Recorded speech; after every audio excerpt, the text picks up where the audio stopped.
সব কিছু আমাদের নাগালের বাইরে সবসময় থাকে। এখন যারা মধ্যবিত্ত আছে তারা কেনাকাটা করতে খুবই চাপ। 1 কেজি টমেটো কিনতে হয় 60 টাকা, অনেক মানুষ আছে 60 টাকাতে কিনতেও পারে না। যা আমরা আছি আমরা 1 পা আধা কেজি করে কিনে সবসময় নেওয়া হয়। আর মাছের কথা তো হলো বাইরে 1 কেজি টাকি মাছ 500 টাকা 550 টাকা বিক্রি হয়। আধা কেজি নিয়েছি 450 250 টাকার মতন পড়ে গেছে। তো আমরা যদি 500 1000 টাকা লয়ে আসি অথচ আমাদের থাকে না। আর মাস শেষ তো মাসের মধ্যে ডাব, জিনিসপত্র সব কিছুর ডাব। আর লেবু তো হলো আমাদের ধরা ছড়া বাইরে 1 আলুর লেবুর দাম 60 টাকা, তাহলে মানুষ খাবে কি?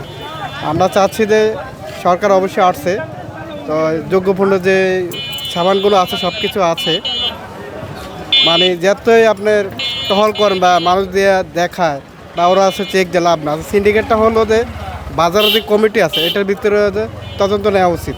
তো এই বাজার নিয়ন্ত্রণ কে করছে? তারা এগুলো জিনিসপত্রের দাম বাড়তেই সব কিছু বাড়াইতে আছে, আর নাহলে এটা কখনো কমবে না। গতবারের রমজান এবং এবারের রমজানের মধ্যে দ্রব্যমূল্যের কোনো পার্থক্য দেখছেন? হ্যাঁ, অনেকটাই বেশি আছে, কিছুটা হলো। এর কারণ কি মনে করছেন?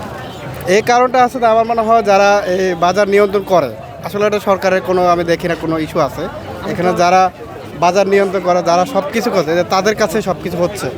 উপরের লেভেল থেকে যা আছে সবাই এটা কমিশন খাচ্ছে, এই কারণে দেশের বাজারে আজকে এই অবস্থা।